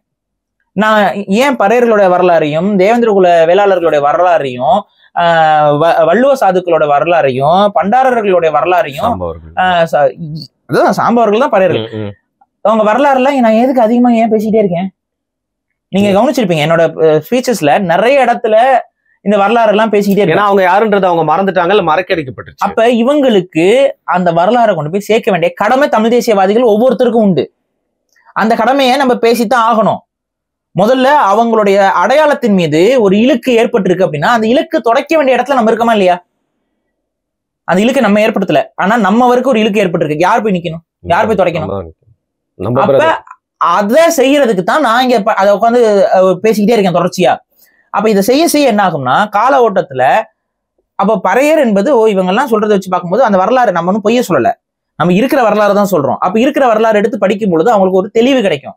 ஆமாங்க, நடுவுல ஒருத்தன் வந்து இவங்களோட பொருளாதாரத்தையும் இவங்களோட வாழ்வியலையும் பறிச்சுக்கிட்டான், அதனால இவங்க ஒடுக்கப்பட்ட நிலைக்கு போயிருக்காங்க. இதுல என்ன இவங்க இழிவை கண்டுட்டாங்க? இப்போ ஒருத்தர் தவறான தொழில் செஞ்சுட்டு இருந்தாரு அதனால அவர் இழிவானவர் அப்படின்னா அதுல ஏதாவது ஒரு லாஜிக் இருக்கு. அவன் வேலையே என்னன்னா போய் அடுத்தவன் குடியை கெடுக்கிறதுங்க, அவன் எப்படிங்க நல்லவன் சொல்லலாம்னா அது ஒரு லாஜிக் இருக்கு. நல்லது செய்து கொண்டிருந்த பறையர்கள் எப்படி ஒடுக்கப்பட்டிருக்காங்க? அப்ப அவங்களுக்கு ஏற்பட்டது ஒரு அநியாயம். இந்த உளவியல் எல்லா தமிழ் சமூக மக்களுக்கும் அதிகப்படியா ஒரு கிரிட்டிக்கல் மாஸ்க்கு அதிகமா இது புரிதல் வந்துருச்சு அப்படின்னா அவங்க எந்த விதத்திலையும் இவர்களுக்கு இவங்களோட வளர்ச்சியை ஒரு காழ்ப்புணர்ச்சி கொண்டு பார்க்க வேண்டிய அவசியம் அவங்களுக்கு இல்லாம போயிடும். புரியுதா? இன்னைக்கு வந்து அதுதானே இவரு இந்த நம்ம எப்படின்னு ஒரு இதை உடைக்கணும். நான் அதான் சொல்றேன், நம்ம தமிழ் சமூகத்துல ஒரு 2 நோய் இருக்கு. ஒரு நோய் சுப்பீரியாரிட்டி காம்ப்ளெக்ஸ், ஒரு நோய் இன்ஃபீரியாரிட்டி காம்ப்ளெக்ஸ். சுப்பீரியாரிட்டி காம்ப்ளெக்ஸ்ல நாங்களா ஆண்ட பரம்பரைன்னு ஒரு குரூப் அலையுது, இன்ஃபீரியாரிட்டி காம்ப்ளெக்ஸ்ல நாங்களா அடிமை பரம்பரைன்னு ஒரு குரூப் அலையுது. இது ரெண்டுமே தப்பு. அடிமை பரம்பரைன்னு சொல்லிக்கிற நீயும் ஆண்டு இருக்கிற, ஆண்ட பரம்பரைன்னு சொல்ற நீயும் அடிமையா இருந்திருக்கிற. ரெண்டுக்குமே வரலாறு இருக்கு. என்ன சொல்லலாம் நம்ம? சரி, அப்ப இங்க நமக்கு இப்ப நம்ம குடும்பத்துல எல்லாமே நல்லவன் சொல்லிட முடியுமா? குடும்பத்துல நல்லவன் இருக்கான், கெட்டவன் இருக்கான், வீரன் இருந்திருப்பான், கோழையும் இருந்திருப்பான். கரெக்டா? ஒரே குடும்பத்துக்குள்ள நம்ம ஃப்ரெண்ட்ஸ்ல எல்லாருமே நல்லவங்க, எல்லாருமே வீரம் அப்படிலாம் சொல்லிட முடியுமா? சொல்ல முடியாது. ஒருத்தன் நல்லவன் இருப்பான், கெட்டவன் இருப்பான், ஒருத்தன் கோழை இருப்பான், ஒருத்தன் வீரர் இருப்பான், ஒருத்தன் துரோகி இருப்பான், ஒருத்தன் காட்டி கொடுக்குறவன் இருப்பான், ஒருத்தன் தியாகி இருப்பான். எல்லா கேரக்டர்ஸும் இருக்கும். அதே போலதான் தமிழ் சமூகத்துல நம்மளோட வரலாறுல எல்லா சமூகத்திற்கும் நல்லதும் இருக்கு, தீயதும் இருக்கு. அப்ப இதை உள்வாங்கி கொண்டு எல்லா சமூகமும் சமம்ங்கிற ஒரு நிலைக்கு வந்துட்டீங்க அப்படின்னா ஒரு தேசியம் உருவாகும். இல்ல, நான் எப்பவும் உனக்கு சமமாக ஆக மாட்டேன், நீ என்னை எப்பவும் சமமாக கருத மாட்டாயின்னு ஒரு ப்ரீஜஸ்டிஸோட நீங்க அணுகுனீங்கன்னா எப்படி சமமாக முடியும்? நீ நானும் ஒண்ணு நான் சொல்றேங்க, எத்தனை பேர் என் கூட வரீங்க? இவ்வளவுதான் நான் கேட்கிறேன். என் கூட வராம நீங்க என்ன சொல்றீங்க? இல்ல இல்ல நான் ஒத்துக்க மாட்டேன், இல்ல இல்ல நான் ஏற்க மாட்டேன் அப்படின்னா யாருடைய பிள்ளை அது? இல்ல நீங்க சொல்லலாம், இத்தனை ஆண்டு காலமா நாங்க அடிமையாக இருந்தோம். சரி, இப்ப அதோடைய அந்த அடிமை சங்கிலியை உடைப்பதற்கு முதல் அடியை நான் அடிக்கிறேன், வாங்க ஒன்னாவும். இப்ப அடிமையில இருந்து என்ன ஆகணும்? ஒன்னானா தானே அது அடிமை மாறும், அடிமைத்தனம் மாறும். இல்ல வேற ஏதாவது ஆப்ஷன் இருக்கா? நம்ம எல்லாம் ஒண்ணு ஆயிட்டோம்னா அடிமை இதெல்லாம் இருக்காதுல்ல. நீங்களும் பொருளாதார ரீதியா உயர்ந்துட்டீங்கன்னா எல்லாமே பிரச்சனை சால்வ் ஆயிரும்ல. என்ன பொறுத்த வரைக்கும் என்னோட பார்வை என்னன்னா, இன்னைக்கு இந்த பொண்ணு கொடுக்கறது, பொண்ணு எடுக்கிறதுலாம் சில பிரச்சனைகள், முரண்கள் வருவதற்கு காரணமே பொருளாதார சிக்கலும் உளவியல் சிக்கலும் அங்க இருக்குது சமூகங்களுக்குள்ள. அப்ப இங்க பொருளாதார ரீதியான ஒரு சமத்துவத்தை அடைஞ்சிட்டோம் அப்படின்னா இவங்களுக்குள்ள இருக்கக்கூடிய ஏற்றத்தாழ்வு மாறிடும்ங்கிறது என்னுடைய பார்வை. பொருளாதாரத்துல சமநிலை அடையணும் அப்படின்னா இங்க இருக்கக்கூடிய பிரச்சனை என்ன? இங்க ஒரு சில சமூகங்கள்லாம் ரொம்ப வருஷமா கல்வி கற்றவர்களா இருக்கிறாங்க, பெருத்த செல்வந்தர்களா இருக்கிறாங்க, பிசினஸ் மேன்ஸா இருக்கிறாங்க. இப்ப பட்டேல் சமூகத்துல இருக்க மக்களுக்கு அந்த அந்த மாதிரியான வாய்ப்புகள் வழங்கப்படாமல் இருக்கு. அப்ப ஒருபடி அதிக கவனம் செலுத்தி அவர்களுக்கான தொழில் சார்ந்த விஷயங்களா இருக்கட்டும், அவங்களுக்கான கல்வி சார்ந்த விஷயங்களா இருக்கட்டும், எவ்வளவுக்கு எவ்வளவு அவர்களை கல்வியில ஜாம்பவான்களா மாத்தணுமோ அந்த அளவுக்கு நம்ம மாத்தி கொண்டு போயிட்டோம்னாவே சமத்துவம் ஒரு ஜென்ரேஷன்ல வந்துடும். ஆனா இதுக்கு எதிரா எல்லாத்தையும் உட்காந்து பண்ணிக்கிட்டு இதை செய்யறதுக்கு விடாம அவங்கள ஹெராயின் போதைக்கும் கஞ்சா போதைக்கும் இளைஞர்களை அடிமைப்படுத்திட்டு இருக்க ஒரு கூட்டத்தோட போய் நான் கூட்டணி வச்சுக்கிட்டு இருந்தேன் அப்படின்னா இது சாத்தியப்படுமா? இன்னைக்கு திருமாவளவன் அவர்கள்லாம் அவரை பத்தி நம்ம நிறைய பேச வேண்டியது இருக்குது. கொஞ்சம் நல்லதா பேசினாப்புல, நடுவுல கொஞ்சம் தான் நல்லதா பேசினாலே இப்படி பாராட்டு. எனக்கு தெரியும் இது ஒரு பல்ட்டி அடிப்பாரு, குதிராராமா குதிராங்கிற மாதிரி குதிக்க போறாருன்னு எனக்கு தெரியும். ஒரு அக்கா அதே மாதிரி அடிச்சு வச்சிருக்காங்க. ஆமா, அப்படி ஒரு குதிச்சுட்டாரு. சரி, மனுஷனை பாராட்டிட்டான், பெர்வர்சன் கரெக்டா சொல்லிட்டாரே அப்படின்னு. அடுத்த நிமிஷம் இப்ப அது பெர்வர்சன் என்பது இல்லை, அது பெர்ஃபெக்ஷன் அப்படின்னு சொல்லிட்டு அது முடிச்சுட்டு போயிட்டாரு. ஷோ, இப்ப இவங்க பேச்செல்லாம் கேட்டுட்டு இருந்தா பட்டேல் சமூகத்தோட நிலைமை என்ன ஆகும்? ஓரின சேர்க்கையெல்லாம் உரிமைன்னு சொல்லி பேசி அவர் எல்லாம் பேச ஆரம்பிச்சிட்டாரு. ஏன்னா அங்கிருந்து ஃபண்டிங்ஸ் வரும், அந்த ஃபண்டிங் அந்த அந்த ப்ரெஷர் வரும், அவங்களால அதுக்கு எதிர்த்து எல்லாம் நிக்க முடியாது. அவங்களுக்கு மனசுல அது பெர்வர்சன் தெரியுது, அதான் வாயில வந்துருச்சு. ஆனா அவங்க ஃபுல்லா லாபி பண்ணி கடிச்சு கொதரும் பொழுது அவரால் நிக்க முடியல. ரீசன் என்னன்னா ஃபண்ட் சோர்ஸ் எல்லாம் அங்க கட் ஆயிரும். அப்ப அவர் என்ன பண்றாரு, அது நான் வேற ஒண்ணு காரணம் காட்டி என்னத்த காரணம் காட்டி என்னத்துன்னு எது பெர்வர்சன் எது உரிமை புரியல. தப்புன்னா தப்பு, இதை வெளிப்படையா சொல்றதுக்கு தயக்கம் இல்லாம சொன்னாப்ல, நம்ம கூட பாராட்டணும். அடுத்த நிமிஷம் பல்ட்டி அடிச்சிட்டாரு. அவரோட நிலைப்பாடு அப்படிதான் இருக்கும். இப்ப அந்த கலாச்சாரம்லாம் தமிழ் சமூகத்துக்குள்ள வந்துச்சுன்னா ஓகேவா? பறையர் சமூகத்திற்கு இல்ல தேவேந்திர குல வேளாளர் சமூகத்துக்குலாம் இதெல்லாம் ஓகேவா? இல்ல, திருமாவளவன் நீங்க சொன்னதுனால சொல்றேன், ஒரு ஒடுக்கப்பட்ட மக்களுக்கு உண்டான தலைவனா அந்த ஸ்டார்டிங் ஆஃப் த ஸ்டோரி இருக்குல்ல, வேற லெவலா இருந்தது. அதாவது ஸ்டார்டிங்ல இருந்துச்சு, கிளைமேக்ஸ் நல்லா இல்ல, அது மாதிரி நடுவுலயே இது படம் நடுவுலயே சொதப்பிடுச்சு. விடுங்க, அது அவரோட அரசியல், நம்ம ஒன்றும் பெருசா. ஆனா இந்த தலித்தியம்ங்கிறத ஏன் நம்ம எதிர்க்கணும்னா இதன் காரணமாகத்தான். நீங்க உண்மையாகவே நீங்க நான் பட்டியல் சமூக மக்களை எல்லாம் விடுதலை பாதையை நோக்கி நகர்த்துறேன், அவங்களெல்லாம் பொருளாதாரத்துல உயர்த்துறேன் அப்படின்னா உயர்ந்திருக்காங்களா? அவங்களே சொல்லட்டும். நாங்க இவ்வளவு வருஷமா நான் அரசியல் செஞ்சு எல்லாத்தையும் உயர்த்திட்டேன்னு சொல்லுங்க. அவரால் வெளிப்படையா சொல்லுங்க. அவராலே சொல்ல முடியாது. ஏன்னா என்ன நிலையில இருக்காங்கன்னு அவங்களுக்கு நல்லாவே தெரியும். ஒரு சிலர் உயர்ந்திருக்கிறார்கள். அது அவங்க இவரை காரணம் காட்ட மாட்டாங்க. அவங்க எதை காரணம் காட்டுவாங்கன்னா கல்வியை காரணம் காட்டுவாங்க, கல்வி உழைப்பை காரணம் காட்டுவாங்க. அவ்வளவுதான் விஷயம். இந்த தலித் அரசியல் யாரையும் வளர்த்து விட போறது இல்லை, உயர்த்தி விட போறது இல்லை. இது மாறாக இவங்களுக்கு ஒரு அடையாளத்தை கொடுத்து இவர்களே ஒரு வாக்கு வங்கியாக இந்தியத்தை வளர்க்க பயன்படும். அவங்க தங்களுடைய தேசிய இன அடையாளத்திலிருந்து தன்னை ஒதுக்கி கொண்டு இந்திய தேசிய அடையாளத்தோட போய் நிற்பாங்க. இந்திய அரசியலமைப்பு சட்டம் தனக்கு விடுதலை கொடுத்ததுன்னு நம்புவாங்க. ஆனா உண்மையில அது அல்ல. அது சமத்துவம் என்னைக்குமே தரப்போறது இல்லை. அவர்களுக்கு என்னைக்குமே அது வந்து அவர்களோட நிலத்தை பறிக்கிறதா இருக்கட்டும், அவர்களோட உரிமையை பறிக்கிறதா இருக்கட்டும், அவங்களோட உடைமையை பறிக்கிறதா இருக்கட்டும், அவங்க வாழக்கூடிய நிலப்பகுதிகள்லாம் இப்போ கூட டெல்லியில கவனிச்சிங்களா, ஒரு மாசம் இருக்கும்னு நினைக்கிறேன், டெல்லியில வந்து ஒரு ஏரியாவில் தமிழர்கள் வாழ்ற பகுதி, அதுவும் ஓப்பனா சொன்னோம்னா எல்லாமே பட்டியல் சமூக தமிழர்கள் தான். அவங்க வாழக்கூடிய அத்தனை பகுதியும் வந்து அவங்க வீடுகள் எல்லாத்தையும் அடிச்சு காலி பண்ணாங்க. நெக்ஸ்ட் தாராவிக்கும் வருது. எல்லாமே அங்கேயும் நடக்கும். இப்ப அங்கேயுமே தாராவிலையுமே அதிகமான மெஜாரிட்டி பாப்புலேஷன் வந்து பட்டியல் சமூக தமிழர்கள் தான். அப்ப புரிஞ்சுக்கணும் நம்ம. அப்ப இந்த காலா கில்லான்லாம் படம் எடுத்தாங்கல்ல, என்ன பண்ணாங்கன்னு பார்ப்போம். கண்ணு முன்னாடி நடக்கும்போது அது ஏதாவது வந்துச்சா பதில்? கவனிச்சிங்களா? அவங்களால ஒன்றும் பண்ண முடியல. ஏன்? நீங்க தான் ஆர்கனைஸ் ஆகி புரட்சி செய்ய, என்ன புரட்சி என்ன பண்ண முடியும் உங்களால? அவ்வளவுதான். ஏன்னா இவர்கள் தலித்திய ஐடியாலஜி, தலித்திய பாலிடிக்ஸ் இந்தியத்துடைய கைப்பாவைகள். அவ்வளவுதான், சிம்பிள் as that. இதுதான் நான் இதனால்தான் எதிர்க்கிறேன். இந்தியத்துடைய கைப்பாவைகள். இவங்க தேசிய இனத்திற்காக நிக்க மாட்டாங்க. ஆனா தமிழ் சமூகம் தேசிய இனத்திற்காக நின்றால் மட்டும்தான் நம்மளோட உரிமைகளை மீட்டெடுத்துக் கொள்ள முடியும். அதற்கு நாமெல்லாம் ஒருங்கிணையணும். தமிழராய் ஒன்றுபடுவோம். ரொம்ப பேசிக்கா ஒன்லைன்ல சொன்னா, ஒன்றுபட்டால் உண்டு வாழ்வு, இங்கு ஒற்றுமை நீங்கின் அனைவருக்கும் தாழ்வு. இவ்வளவுதான். இப்ப நீங்க எங்க கூட சேரல, நாங்க அப்படியே வந்து தமிழ் தேசியத்தை நிமித்திரோம்னு நான் சொல்ல மாட்டேன். நீங்க சேரல அப்படின்னா தமிழ் தேசியம் சாத்தியம் இல்லைங்கிறேன் நான். குட். புரியுதா? நீங்க சேரல அப்படின்னா இம்பாசிபிள்.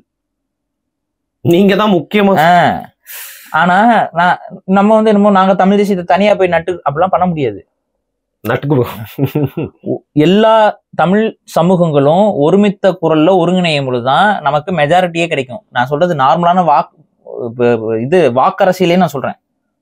வாக்கரசியல்லையே நீங்க புரட்சி அரசியலாம் ஒரு பக்கம் ஓரவைங்க, வாக்கரசியல்லையே நீங்க வாக்குகள் வாங்கணும் அப்படின்னா எல்லா தமிழ் சமூகமும் தமிழ் தேசியத்துக்குள்ள வந்தா தான் சாத்தியம்.